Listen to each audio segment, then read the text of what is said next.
Hey, what's up, man? It's always weird to do these without having anybody to talk to, but, we'll just go ahead and get started right away since I can't ask you any questions. Just after we're done this, just feel free to message me anytime if you have any questions about it, and then we can just go ahead and get started. I'll just be a Three, minute or two, so while I'm looking for one. something to talk about. Attackers incoming.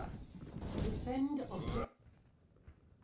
Alright, so at the very beginning of these matches, I'd probably recommend just getting off a quick fire strike. So usually you can just kind of peek like right here, for example, right? If you're holding up on the high ground and just fire strike real quick, this just gets you some easy ult charge, right? There's no reason not to do it. Whereas here we're just kind of chilling around, waiting for them to come to us. Though I do like that we go for the fire strike here. Ooh, nice juicy one.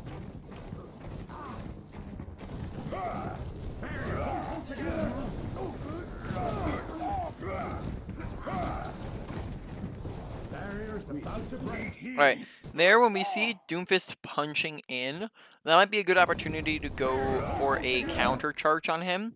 So, if Doomfist is punching through, right, and we charge into him, right, what that does is it puts us both on the floor, right? Now, in situations like that, whichever team has more team, or whichever character has more team support will have the advantage, right, and probably stay alive, whereas the other character is going to die. In this situation, you both would probably have an equal amount of team support, both having an entire team with them. But because you are a tank with 500 HP in armor, and he is a character with only 250 HP, you would most likely stay alive, whereas he would die, right? So this would be an instance where if you countercharged him here, he would probably die, whereas you would probably live, and then that would also stop him from being able to kill your Ana. Whereas here, because we don't, now he kills the Ana, and then now we're down a player.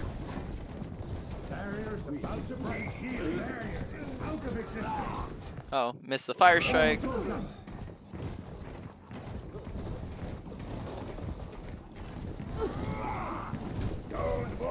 Alright, so, shield management. I'm not sure, man, what we've...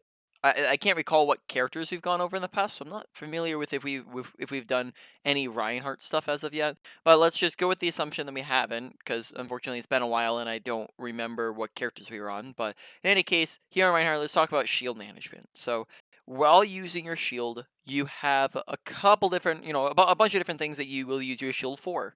You're going to use your shield when you are low, when you have teammates that are low, like your Baptiste, for example. You shield when you see a ton of damage coming in, such as in like a Graviton, right? When you know there's a ton of damage. You can shield when you are pushing in and when you're backing out, and then you can also shield up against abilities and ultimates, right? Those are all the times where you shield. Where shield is not needed is when you're just putting it up against any old random spam damage, such as like right now, these guys just shooting down main. They're not using abilities, they're not using ultimates, right? They're not right now outputting a ton of insane burst damage, which will kill anybody on your team. On top of that, they're not pushing in. You're not pushing in. You're not backing out. Right. So in this situation, realistically, shield shouldn't be just held up, whereas we are holding up it a lot. And then all that this is really doing is just breaking our shield to where now we don't have any shield, right? Which is a big issue. So what we should be doing alternatively is just dropping our shield. And what we can do is just hold on this corner and just swing, right? This creates space where they can't really walk in. We can peek and walk in a little bit, swing if we want to, and then back up. But ultimately, like, there's no reason to use our shield as of yet because there's no situation as of the moment the shield is going to be needed for. So probably shouldn't be wasting it, right? Which will mean that now they actually are going to be able to push in because you don't have a shield available. So... Right, and then on top of that, we also are keeping it up when like nobody's even there to shield against. So like here, for example, they all walk away, right? And no one's looking at you, and we hold it up, and we hold it up, and then we drop it. So we drop it a little bit late there, and then we also flick it back up right here when it's not needed, and then therefore we're not letting it recharge all the way. So at the moment we want to just be dropping it to let it recharge instead of just flashing it up every couple of seconds. So overall, a lot of shield management things. Okay, flicking it up again when we could just duck around the corner. Alright.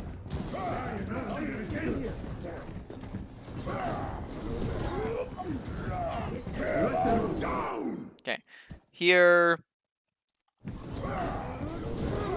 we end up shattering, but there's obviously a big old shield in our face. So like here we shatter when we clearly see the shield, and then therefore like the only character we're getting is the Zarya, which usually we want to shoot for higher value than one single shatter kill, because obviously when you hit one character, hitting two characters is going to be 2 times that value, and so forth, right? If you're getting a 6-man shatter, that is 6 times more valuable than a single shatter. But then even it actually goes even beyond that, because and that's getting into really complicated territory, but it's also like kind of exponential, where you hit one character, right? You hit one Zarya, and everybody on our team's able to support Zarya.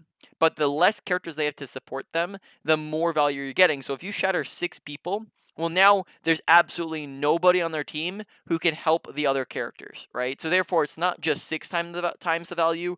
It's almost more like you're getting like 10 to 12 times the value, right? You're getting a lot more value than getting one single shatter. So in this instance, just shoot for more than just one character, because usually you want to go for like kind of 2 as a very minimum. So here we just go for one character and we just go into the thing. We kind of just put our shatter into the shield. Yeah, good charge though. Alright.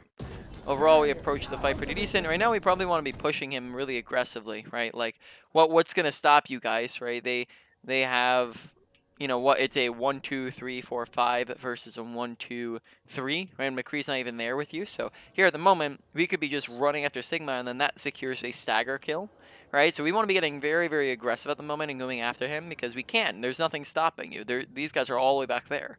So at the moment where you have such a significant advantage, you want to press on this advantage there so that you can end up staggering him, which you probably are aware of, but just like in the case that you're not, right? Staggering is just anytime you die late. So if Sigma were to die now, well, now all of these guys are going to be running all the way up here, and they have to make a decision. Either they wait for him, in which case they've just wasted a bunch of time, or they can walk in without him, in which case they're going to be putting their team at a disadvantage or coming in 5v6, right? So overall, good idea to push the Sigma here, as we can probably secure a kill and get the stagger on him.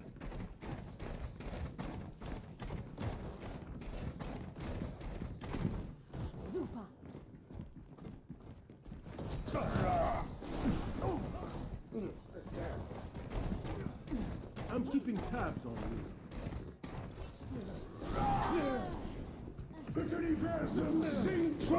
Alright, so here we don't seem to find it strange that a Sigma comes up.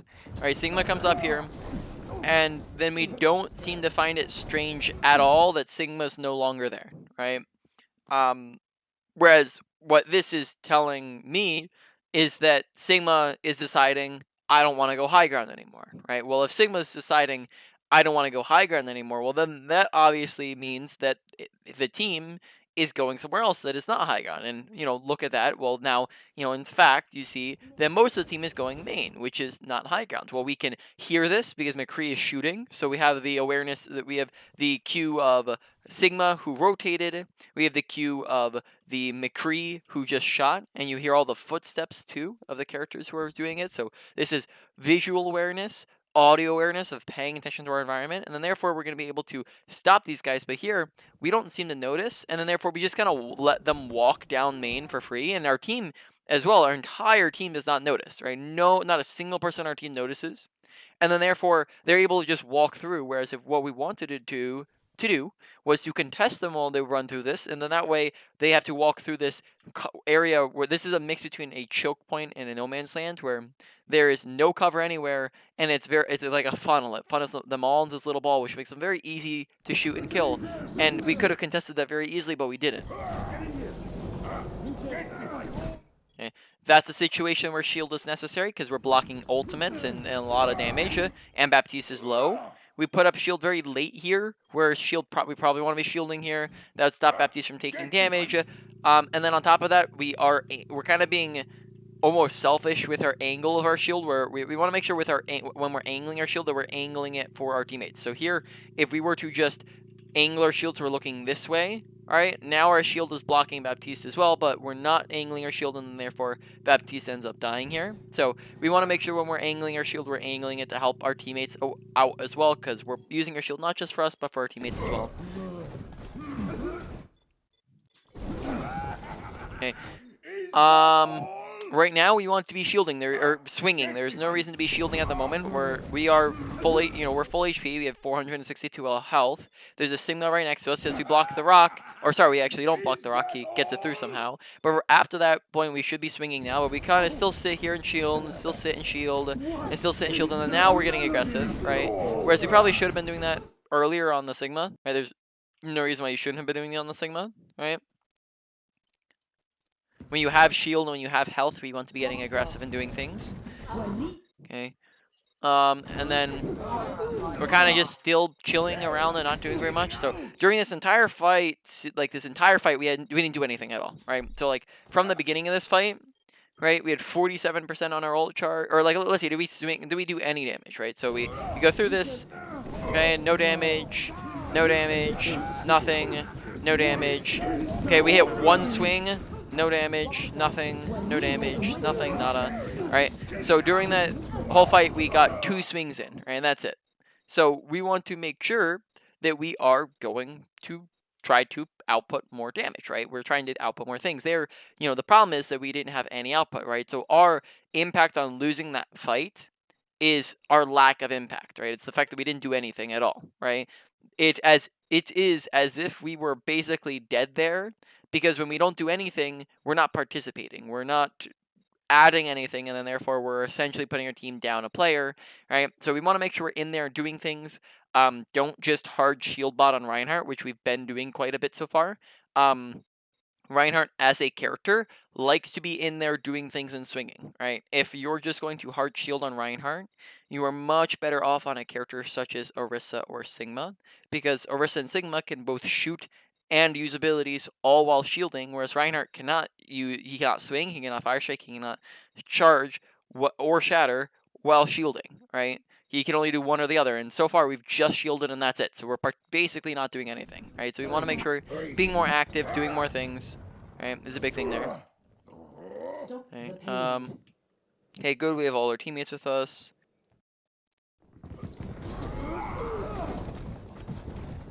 Don't worry, my friends. I am your shield. Don't Get into position. And then we're just kind of chilling here, not doing very much, just kind of, again, soaking up random spam damage while we're sitting around. We want to be going in and swinging and doing things. Okay, there, when you see that he slept, make sure you're charging him, not just swinging on him, right? So if we see him get slept, this is where we charge. That can one-shot him versus if we were to swing, this just wakes him up, and then that means that he gets the ult away. EMP activated.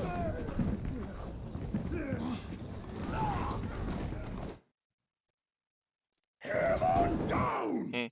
Make sure we're watching for bubbles, right? So whenever we're going for a shatter, we want to watch for the things that can block our shatter, right? And we want to pay attention to the things that can stop it, because if we don't, then our shatter doesn't accomplish anything, right? So in this situation, right, we need to make sure that we are watching for the bubble and watching for their shield, right? And when we watch for both of those, we can wait till they go down. Here, we see bubble very, very clearly long before we go for the shatter. So it's bubble, right, happens there. Or I guess it's only like half a second before the shatter. My bad. But at the same time, we also want to make sure that we're actively making sure that we're paying attention to like when they use it. If they have it, we might want to just wait, right? Because then they bubble, that blocks everybody, right? So just wait for the shatter to disappear, right? Or not the shatter, the bubble to be used, right? Wait for it to go away, and then we can shatter afterwards. Because then that's the second shatter that kind of doesn't really do anything and gets blocked.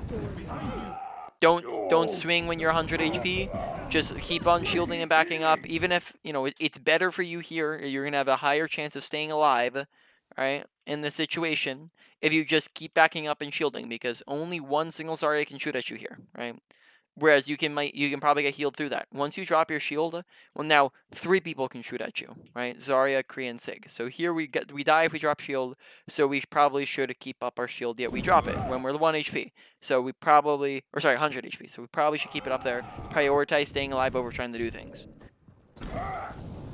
Okay, so shield when you're low and when and when you need health, right? Swing and do things when you have health and shields. Okay, there.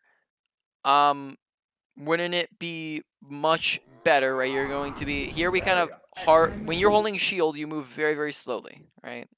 When you drop shield, you move much faster, right? So if we're trying to get out of a Sigma flux, we should probably drop our shield because that's going to mean that we can move out of the ultimate faster. Whereas here we kind of stay in it, and that means that we get pulled up, and then that means that essentially we just took half of our health's worth of damage, um, for no reason when we could have just dropped our shield and walked out of it and then been fine, right? Surrender to my will. Get in there. Огонь по готовности.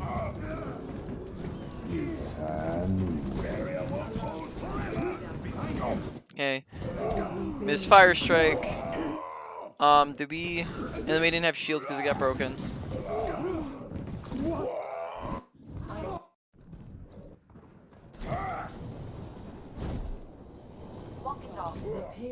Okay, I like that we're charging back from spawn to get back faster, but we do not want to be going in at the moment when we don't have teammates with us and they're all dead. This is not going to do anything for us, and in fact, it would just end up staggering us. So, yep, that's a good decision back out, but we don't want to walk in the first place. Okay, like that we're fire striking off a cooldown. That's very good. We just want to make sure we're actually landing more of them, as of the moment we are end up missing a lot of them. So make sure firing them off when we see that there's people there. Nice block. Right now we should probably be getting aggressive. We just, you know, again, we kind of fire off fire strike without paying attention to anything that's there. Like, we can look and see there's absolutely nobody in the direction in which we're aiming our fire strike, right? Like, where we're aiming our fire strike, there's not a single person. So we want to be pay attention and be aware of our surroundings and of where's the enemy team at. But then also just making sure we're aiming our fire strikes, because here, right, Zarya, we could very clearly aim at the fire strike as Zarya and do a lot of damage with it, or we could just, you know, turn the corner and aim it this way and hit more people with it, right? Whereas here we just kind of fire it off into nothing, and then therefore it doesn't do anything. So far, I like that we're using it often, but we end up missing a large amount of them. So fire strikes so far, we've missed maybe like out of 10 fire strikes we fire, we probably have an accuracy rate of like 40 to 50%, right? So we want to make sure that we are trying to hit more fire strikes and not just letting them whiff.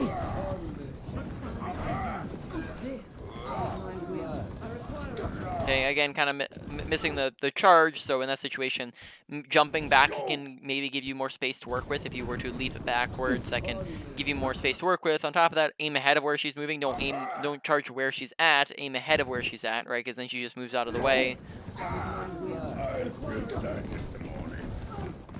Okay. I am strong.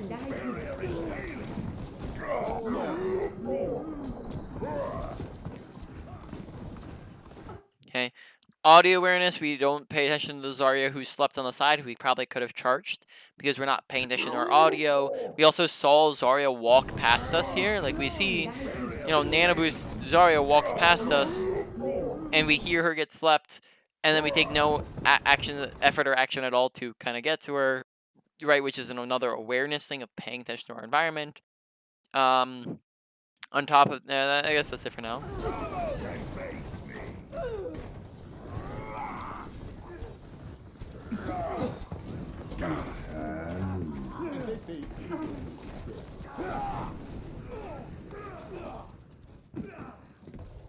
Okay, if we're trying to get over the McCree faster, probably charge over to him so you can get to him sooner.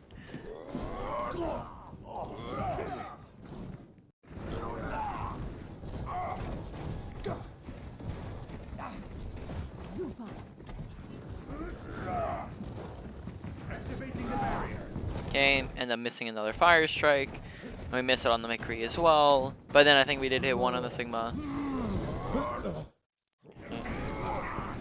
And then missing another fire strike, right? So we just end up missing a lot of them. Okay, here being ulted by a lot.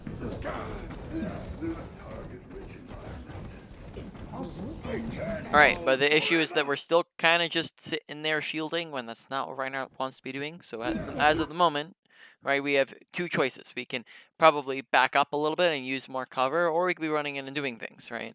At the moment, I'd probably say the play would be to back up and give up some space, right? So let's discuss no man's land usage and choke points usage. I guess, yeah. So this right here is a no man's land, right? So on payload maps, pretty much the entire path of the payload is a no man's land. A really good example of this is like right here. This is a no man's land.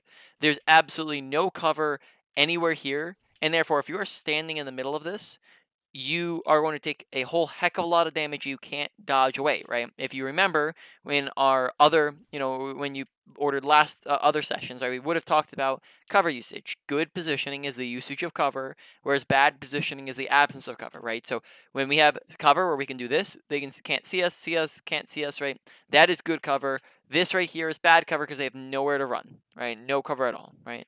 So how to hold no man's land, right? If we're on defense here and they're on offense, if we were to hold right here, well, now they don't need to walk through the no man's land, right, to get to us. And in fact, if we try to back away, we have to walk backwards through this no man's land. So we don't make them go through the disadvantage, and we put ourselves at a disadvantage. If we hold in the middle, same thing. They don't need to come through it, and then we have to back up through it. But if we hold at the end of this no man's land, right here, well, now they have to get to us and to point, they have to walk through this no man's land out in this open area where it's really poor positioning, and we get to have we don't have to walk backwards through it, and we have cover to use, right? So this is good positioning right here. Now, same thing over here, right? If we are holding at the front of this, they have so much damage they can give us. Like or it's like, sorry, I don't know what I said there. If we're holding at the front of this, we have to back up through this wide open area where there's no cover at all, and they don't have to walk through it. Whereas if we were to, for example, back up to over here or over here, well, now we can make them walk through this no man's land until they get closer, and then we can engage on them. So here right now, we're just kind of sitting here in the middle of this no man's land, not really accomplishing anything, just kind of hard shielding. Whereas again, that's not really what Reinhardt wants to be doing. Probably just backing up a little bit more. Right now, now we're up some picks. We can get more aggressive. It is good. Go for the fire strike. It's going to be much easier to land the fire strike after they land than it is to do it while they're in the midair. So for example, here, if we're just looking at where they are in the sky, we can see, okay, if we were standing right here, we can fire strike and hit Zarya and Ana in one go, right? Whereas we're trying to throw a fire strike at people who are midair, right, where it might be very hard to do that.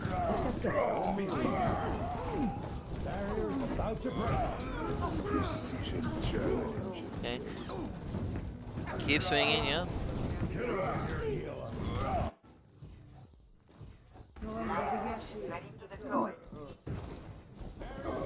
Okay, so we seem to understand the concept here because we're holding at the corner, which is good.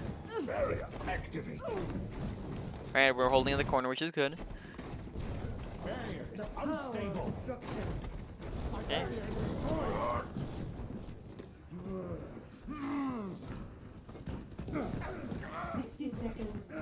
Probably could like charge in after him there to secure a kill, right? Going aggressive on the Doomfist is something we could do there.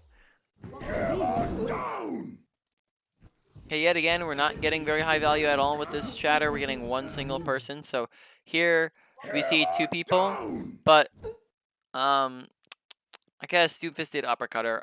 That would have been two people. I think that's like the that's a bare minimum shatter where like that's decent value, but I probably might even wait longer for when more people are grouped up, right, to go for a shatter than to try to go for a two-man shatter. You just might get more value that way. So we get one person, but one person's not a great shatter. You get one kill out of it. Okay. Good follow-ups though. Alright, so overall we did pretty good there.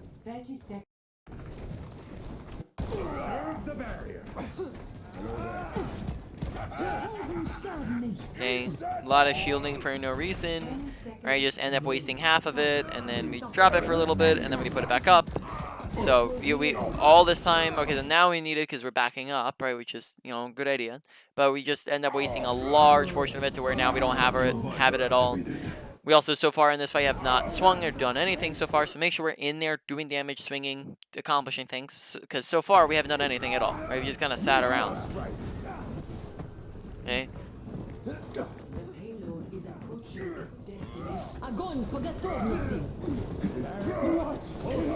Alright, notice a trend. In the fights that we lose, we don't do a single thing, right? So the first point, right? So we've mainly lost like the two. If this applies to two fights, right? The first point fight and then this fight right here, right? The two big fights that we lose are due to us just not doing a single thing. If we were to fast forward through this fight, we do not do any damage at all, right? Zero damage. Okay? They're almost out of time. Zero, nothing, nada, shielding, shielding, shielding, shielding. Okay, fire strike that misses, shielding, sitting, right? Swinging, missing, fire strike missing, right? Nothing, and then we die. Okay, so during that entire like 20-second period, we did not do any damage, we didn't get aggressive, we didn't hit any fire strikes, and we just shield botted, right? Reinhardt's not a shield bot character, make sure going in and we're doing things, right? Now that's pretty much it for that round. So we're on 10 minutes there, but we're gonna exit out and go over some stuff here in the training range. All right, so let's take a look. Reiner has some stuff we're gonna go over here. So a couple things. So first off, shield hopping. Unfortunately, I can't ask you if you're familiar with any of this stuff, but I haven't noticed shield hopping, so I'm just gonna assume you don't know what it is. So excuse me if I'm like telling you about things that you already know about, right? So when it comes to shield hopping, right, is basically when you jump forwards and shield while you're midair, right? So it looks like this, right? And you're gonna do that over and over and over again, where it looks like this. You're gonna drop it, put it back up, drop it, put it back up. Okay, so what this does is it means that you're moving much faster than when you're just hard shielding. When you hard shield, you're moving at a very slow, clunky rate, right? Whereas if you were to shield hop, well, now you cover distance faster, which means that you're taking less damage because they have less time to damage you, right? And then on top of that, you're rotating damage between your health and your shield, right? And it's not going to be enough damage to kill you, and then therefore your shield stays alive much longer because you're getting in faster and you're using it less, right? So this is going to be a big way to preserve shield health is by shield hopping in, and then you can also shield hop backwards if you're trying to back out. So when is this useful? This is useful when you are trying to engage fast or disengage fast. So if we're trying to get onto the enemy, right, then we're going to shield hop up to them because we're trying to get in fast. But if they, for example, started ulting at us and trying to back up, well, now we can shield hop backwards to get away, right? Of course, if you or a teammate is low, or you're blocking an ability or an ultimate, feel free to hard shield, right? There's no reason to continue to, like, if you're like 1 HP, there's no reason to shield hop, right? Because then you're just letting them kill you, right? But when you're pushing in, when you're backing out, that's when you shield hop, right? So then besides, let's talk about something else. So let's talk about swinging. So far, when we swing on people, it's very linear. We kind of just like only look at one person when we swing, right? Whereas if we were to, for example, do this, well, now we can hit both people at the exact same time, right? So what we want to do while we're swinging is we want to actually swing our camera with our swing. So what makes it, you can make this very easy and just swing your camera in the direction that your character is swinging, right? So Reinhardt goes left, we go left. Reinhardt goes right, we go right. Left, right, left, right, left, right? This means that we can damage multiple people at the same time. In fact, even when they're in complete opposite directions to each other, right? We can damage these guys when they're on completely opposite sides of you, like you're doing a complete 180, right? And still be hitting both of them, and then therefore you're doing a lot more damage, whereas we're not really doing that, right? Other tiny things, right? Keep in mind in case you were not aware, because you can't even see in the replay if you are, but you can look behind you with your shield. Not sure if you're familiar with this tech or not, but how this tech works is you're going to hold your shield button, obviously, which is right click. Then you are going to hold a left click and drag your mouse around, and this will allow you to look behind you while it locks your camera. If you were to let go of left click, it will snap you back forwards, right? If you let go of left click, it snaps you back forwards. If you were to let go of right click while looking behind, you will snap to where your camera is looking, right? So, and let go of left click, let go of right click, right? Besides that, fire striking, right? We don't have to stand here this whole time in Fire Strike. Fire Strike has a charge up animation where we can stand out of the line of sight, so we can press the button here, turn the corner, and then back up. So press button, turn, back up. This way we're not out in the open for nearly as long, right? And then that is pretty much it as far as tech goes. So just moving on. I guess actually one more thing. So holding corners, right? So I've seen us hold corners a decent bit, but then other times we don't. Make sure we're holding corners. It's very important. First off, it's good positioning, right? Because we have a usage of cover, right? This also encourages our team to use cover because if we're out in the open, our team is going to hold out in the open with us, right? Also, if we go over and hold on a corner, we can put our shield within the wall, and this is another tactic for preserving shield health, where if you put our shield in the wall, now they can only see half of our shield, and then therefore they can only shoot half of our shield, and then therefore our shield will be soaking up a lot less damage if less of it is visible. This is the reason why, for example, a Brig shield, even though it is 250 health, is going to stay up a very long time because it's very small surface area, right? So it's not easily put down, whereas a Monkey Bubble goes down pretty much instantly because of how big it is, right? So just a couple techie things there on Reinhardt. Let's go back to the game.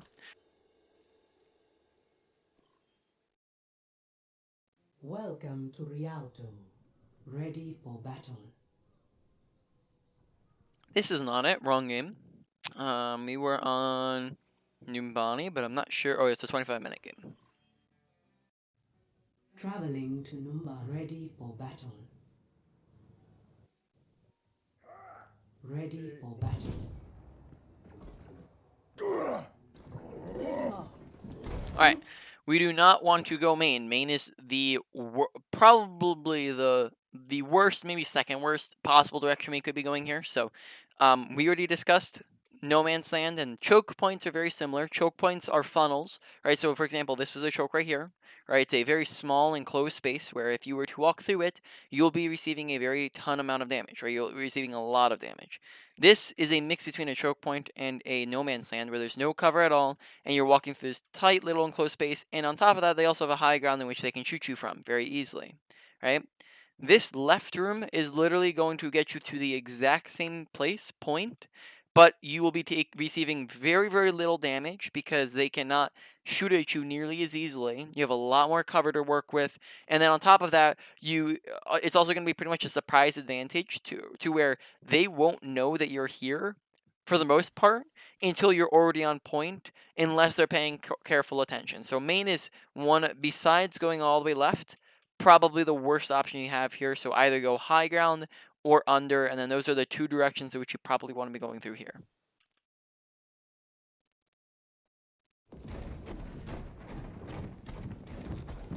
On top of that, we hard shield walking through. There's absolutely no reason to be shielding when nobody is shooting at us. So we should just be normal walking here instead of shielding while we're walking through. We only need, just keep in mind, shield is only needed when damage is coming in, right? Shield doesn't do anything if damage is not happening, right? Therefore, shield here is just doing nothing but making us go slower and giving them more time to react to the fact that we're here, right? On top of that, we probably should be shield hop. If we were to shield, we should be shield hopping here. Observe the barrier.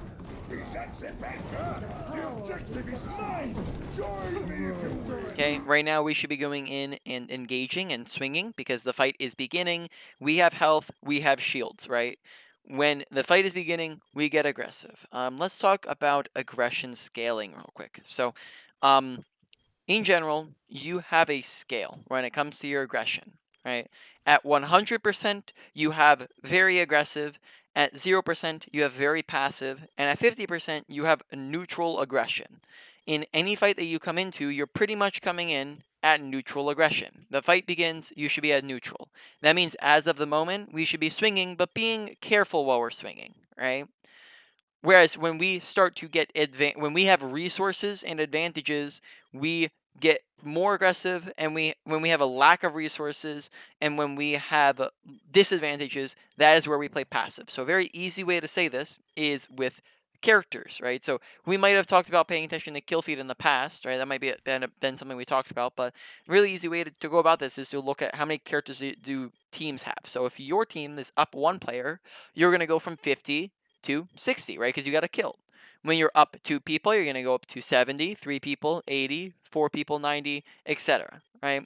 Exact opposite way too. When you are down a person, well, now you're dropping from 50% aggression to 40%. And then down to 30%, right? So you can also do this with a bunch of other things, such as, how much health do I have? How much shield do I have? Right? That's resources. If you don't have health or shields, you can't get aggressive. If you do have health and shields, you should probably be getting aggressive, right?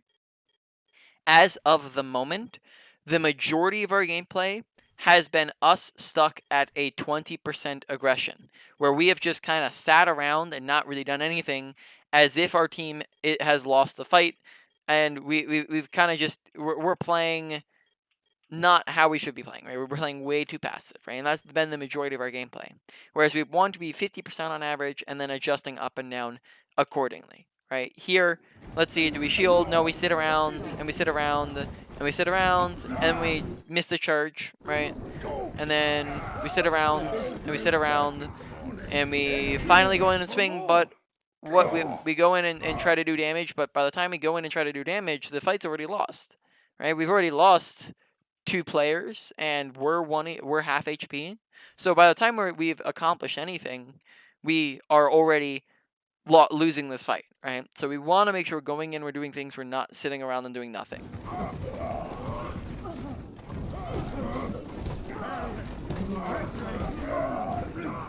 Okay.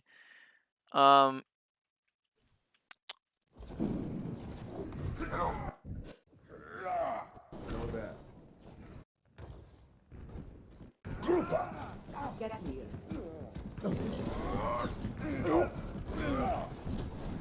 Lifting up.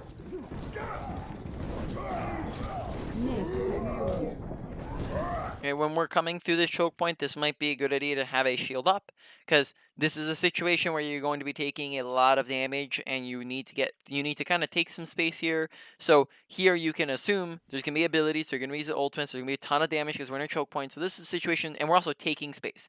So this is a situation where a lot of the points apply, so we should be shielding, but instead we're swinging, right? So it's the opposite of what we should be doing at the moment. Okay, probably shouldn't be charging through because that's gonna just leave our team out to dry. It means that we're not really going to be going anywhere, and I probably would say it has a low likelihood of accomplishing anything. But if we are going to be charging, we probably should be charging into something like this and picking out a actual wall to charge into, such as this, so we're not just going off of the high ground here, because here we just go off of the high ground and then now our whole team is stuck over in this, trying to come to this choke zone. We're like, all the way in Narnia. We're not really doing anything. We're not very, very far away from our team at the moment. Which therefore gets us killed, right? So we got way too aggressive and then died. So make sure trying to, play a little bit more passive, not get super over aggressive. Objective A captured. Escort the payload. Allowing you to repair the damage.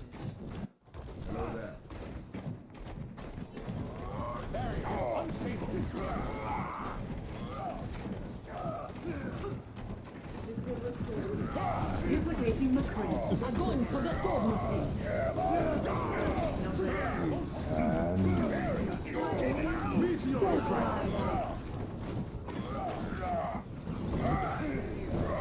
Very nice charge. Very excellent.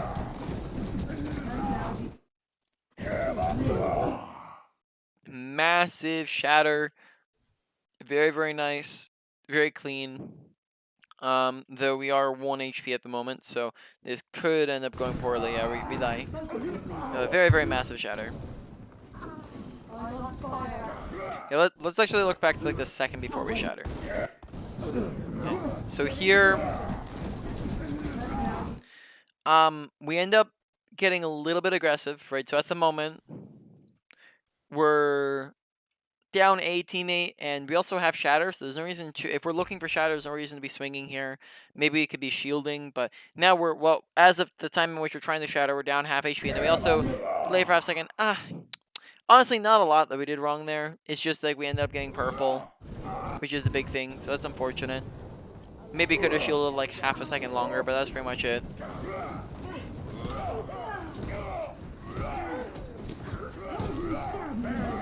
Surrender. Make sure we're not standing in front of a Reinhardt. Instead, we're standing a little bit to the side of him, right? So here, when we're dueling Reinhardt, we should be expecting he might go for a charge soon. So we want to make sure while we're swinging on him that we're constantly strafing to the sides, right? So that we're not in front of him. And we're also trying to move to the side of him if he were to try to charge us, right? Whereas here, we just kind of walk in front of him, we don't move out of the way, and then therefore he gets the charge off on us, and then we die, right? Our enemies. Focus my heart. No. A touch. I'm making progress. This will restore. Barrier in place. There, that would have been very, very easy to countercharge, right?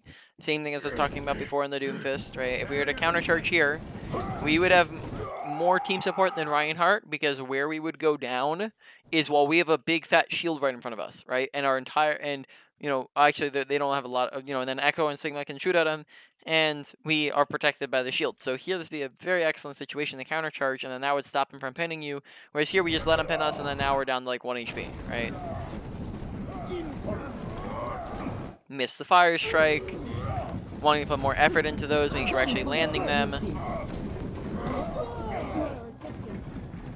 Okay, want to be shielding them. There's no reason to be after the grab ends. Okay. Okay, so first off here, when we see Reinhardt's 1 HP, we should be swinging, right? Because we're not going to block his, you know, we have a shield blocking everybody this direction. And then we can hopefully be able to kill Reiner here if we burn down his bubble. So as of the moment, shield probably, like swinging is probably what we want to be doing. Now he does get bubbled, so once he gets bubbled, then we probably shouldn't be swinging on him anymore. But then his bubble ends and our grab ends, and now in this situation, we have a shield in front of us. We have health, we have shields, we have resources, and Reinhardt is low, yet we just kind of sit here. And then also on top of that, we have a Zarya who we could turn around on and look at and kill her, and we just kind of sit here and shield and sit here and shield. So ultimately, we have a fundamental misunderstanding about how Reinhardt as a character operates, right? If we shield bot, Reinhardt doesn't do anything at all, right? You can't accomplish a single thing. You're not going to be able to climb. You're not going to be able to get value. And ultimately, like that's the route to dropping an SR, as it just means that we're going to be pretty much sitting there accomplishing nothing as the enemy team does stuff, right?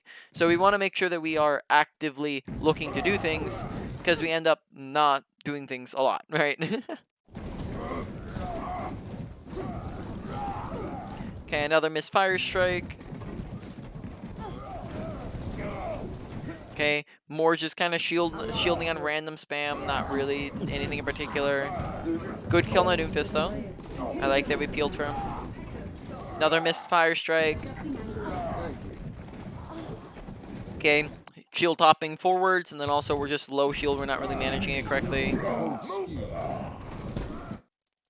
Okay, no reason to go for a fire strike here when we're 99 to our ultimate. Charge is just going to make us take unnecessary damage. Their Reiner has a shatter, so I could let him get off a shatter. And then on top of that, there's no reason to be going for the fire strike, because like once we have our ultimate, the only reason why you'd go for a fire strike is for extra damage. Whereas we don't need extra damage right now. It's more risky to go for a fire strike than it is beneficial.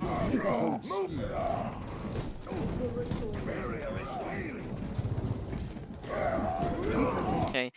Mismanagement of our shield, but then also we let Reinhardt's shatter come through. So make sure we're paying attention to his when he has his ultimate, right? That's the first step to blocking shatters, is knowing that he has it, right? So pay attention to, like, you know, when was the last time he actually shattered? So far I haven't seen him shatter at all, right? Maybe he did once, but he has not shattered in a long time, which means that he probably has it. And when he has it, right, we want to make sure we're shielding more. We want to make sure we're actually preserving our shield. In terms of shielding, you always want to have an emergency shield left, right? So anytime you're getting low on your shield, you want to try to leave an extra 300 if at all possible, right? That way, if you need it for an emergency, such as blocking a shatter, or like you or a teammate is 1 HP, then you have it for said emergency, right? Whereas here we don't preserve our shield at all. They break it, right? And then therefore they get the shatter off. I guess, sorry, actually we do have 185, we just don't put it up, so we just don't, flat up just don't shield there. Right, but then also maybe leaving a little bit extra for an emergency shield. Duplicating my Okay. Again, everybody else is out of range. This is now shatter number 4, I think. First shatter missed. Second shatter, or sorry, first shatter hit 1. Second shatter missed. Third shatter missed. And then or maybe his third shatter was 1, and then this one was 1. So we have so it was 1 0 1 1. Right. So far shatters have not been getting a ton of value because we've only ever gotten one person in them. Okay, here we don't pay attention to the fact that we increase high nooning. We're not aware of it, and then therefore we don't put up shield when we probably should be. Okay, probably should be shielding because we increase high nooning, and then we don't end up doing it. And then on top of that, make sure that when we're charging, that we have an objective in mind of where we're going with the charge. Right here, we go for the charge, and we're just kind of going into. I don't think we planned out where we're going. And then on top of that, don't go for medium range to long range charges. This is a medium range charge. We're going from here to there, maybe even a long range charge. Right. In this time, we cannot put up shield, and therefore they're going to shoot at us for free. They're going to be able to stun us for free, and we're going to die. Right. And we're also charging straight into the middle of their team. Right. When we do that, right, it's not gonna be very good for us. We're usually gonna die in that case. So the only times in which you should be charging are when you're at a close range from people, or you're coming back from spawn, or no one's gonna be able to punish you. So like, for example, when we're like right here, we can charge at somebody because we're gonna get into that wall and then immediately be out of the animation, right? Whereas here we're gonna charge and then we're probably gonna die at the moment, right? And then that's now another death, right? We've died a lot so far this game, right? It's been happening very frequently. I have not been keeping track of the exact number, but it's been pretty frequent. Let's actually go back and check that because that's a pretty important topic. So let's just count out the deaths, right? So death 1 happens at some point here, right? So it actually happens a little bit further in, right? So death 1, right? Death 2. Okay, death 3. Okay,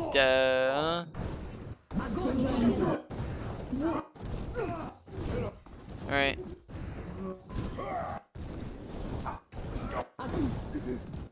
Okay, then I think that was death 4 right before we died. Yep, death 4. Okay, on attack here, we die a lot, so there's death 1 right here. Okay, then we come in, and then death 2, and then we come in, and then there's death 3 here in a moment, death 3, then we come out, and death 4. Or sorry, stop, I reset. That's 8 now. I accidentally reset counting. So I think it was 4 in the first round, 4 now, so it's 8, right? 8 deaths as of the moment.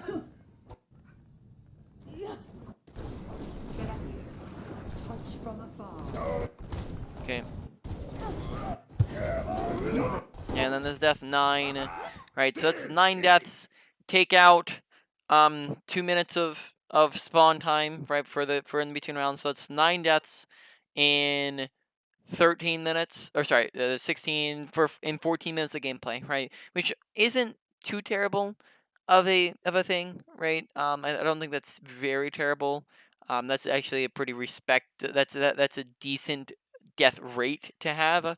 I would probably say more so what the issue is that we are dying in very preventable deaths, and then also we are dying in bad timings. So first off, let's just talk about the number of deaths here, because if we keep up this rate, right, we have another 10 minutes left in this game, right? So or yes, let's say another 9 minutes, right? Something like that. Which means that I would imagine here, if we had 9 deaths, we'll probably go up to something like 14 deaths, maybe like 15 deaths, something around that, right? At the current rate in which we're at. If we were to have 14 or 15 deaths, right? Let's say that 15 deaths times 10 seconds for respawn time, 10 seconds for walk back time is 20 seconds of death, right? And then we divide that by let's see, we divide that by 60 for how many minutes, right? Which means that we'd be spending during this game roughly 5 entire minutes of gameplay, right, dead. Right, that's 1/5 of this, and even more than 1/5 of this entire game will we be spending dead if we keep up this current rate, which is a lot of gameplay, right? In 5 minutes, you could have like 4 shatters. You can be getting a lot of kills, doing a lot of things, getting a lot of value. And it's not just that we're not existing, we're also putting our team at a negative disadvantage, right? We're putting our team at a disadvantage when we're dead, right? We're making it so our team is more likely to lose. That's our impact on losing fights. And a lot of times when we're dying, we're actually dying, probably say a good majority of them, we're dying first in these fights. Like in this fight, like right here, we died first, right?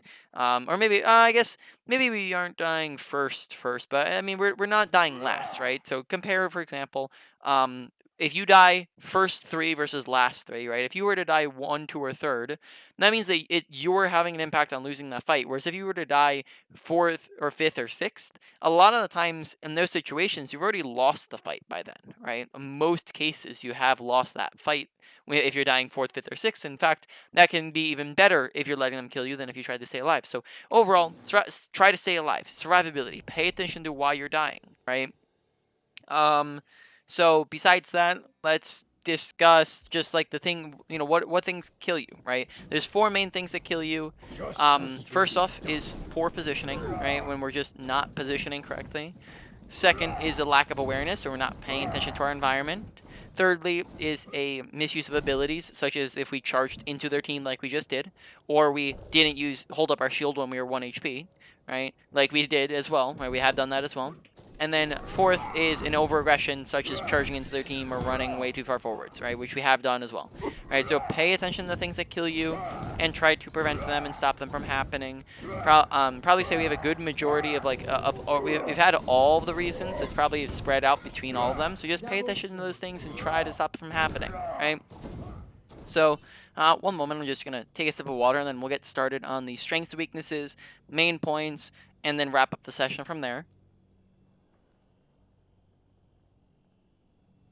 Alright, so let's see. Starting off with ability usage, right? Fire strikes, make sure we're landing them more often. Besides that, I like the frequency in which we use them, right? But we don't land a lot of them. We end up landing only 40-50% of them. Want to make sure we're putting more effort into actually landing them so we can do more with it, right? Charges, again, we don't really hit a lot of them. And then we also went for charges that were very far away. Go for close range charges because you're going to get out of them immediately. I liked, though, that we charged out of spawn. That was a good thing we did with it. And then finally, shield management was the worst, right?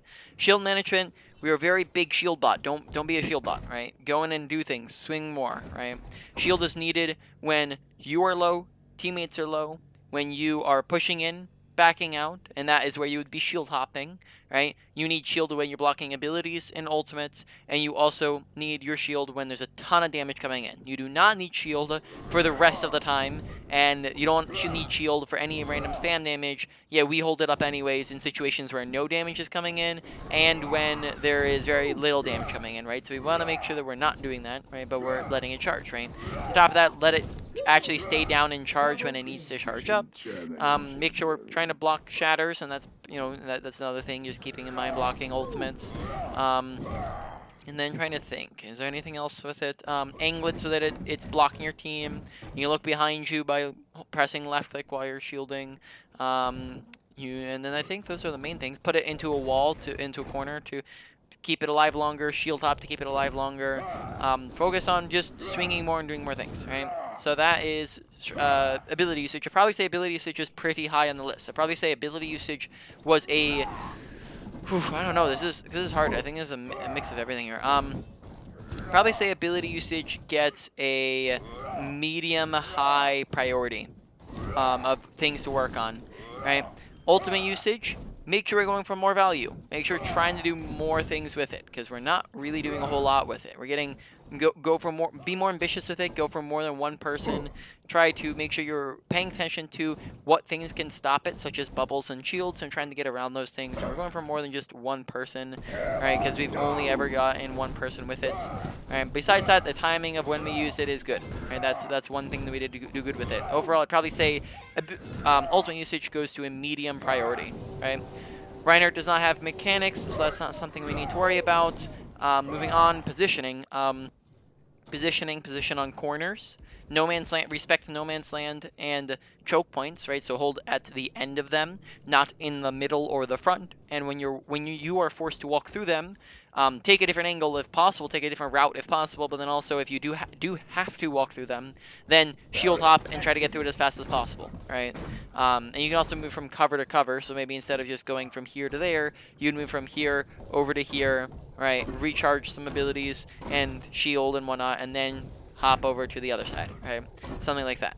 So overall, probably say it wasn't too much. So that one was a low to medium priority, right?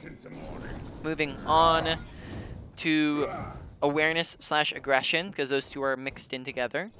Awareness is making sure that you're paying attention to your health bar, your shield health. Pay attention to your where your team is and where the enemy team is. Pay attention to audio cues and listen out for people. Make sure you're paying attention to the kill feed and what's happening in the fight and who's winning or losing. And then overall, base your awareness off of that information, right? So remember the scaling, right? You want to start off at a neutral of 50, you go up with advantages and resources, you go down with disadvantages and a lack of resources. And too often we sat at 20% aggression. We did not do enough. We just sat around and shield botted, and then therefore we weren't able to do things, right? So overall, because of that, that category goes up to a high priority, right? It was a very high priority because we just, quite frankly, didn't do enough in our gameplay, right? Moving on to survivability. Survivability coming in as the last one, just making sure we're staying alive. That one is, we just talked about all that stuff, so I don't have to do a review, but that one was a medium priority, making sure that we are just staying alive and doing things, right? So let's go through one more time, put those all out in a list so you can see it, right, in a number order. Number one thing to work on is awareness/aggression, especially the aggression part. 2 is going to be ability usage, right? Making sure we're shielding, especially, but then also landing our other abilities. 3 is going to be our survivability. 4 is going to be ultimate usage, and then 5 is going to be your positioning, right? So that is pretty much it, man.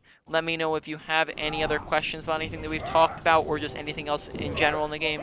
And then I'll respond to that over on Fiverr. Once you are done watching through this, just feel free to mark it as I'll mark it as delivered, and then you can mark the order as complete, and then leave a review. And then that is pretty much it, man. I will see you around. Let me know if you have any questions. Right? Bye.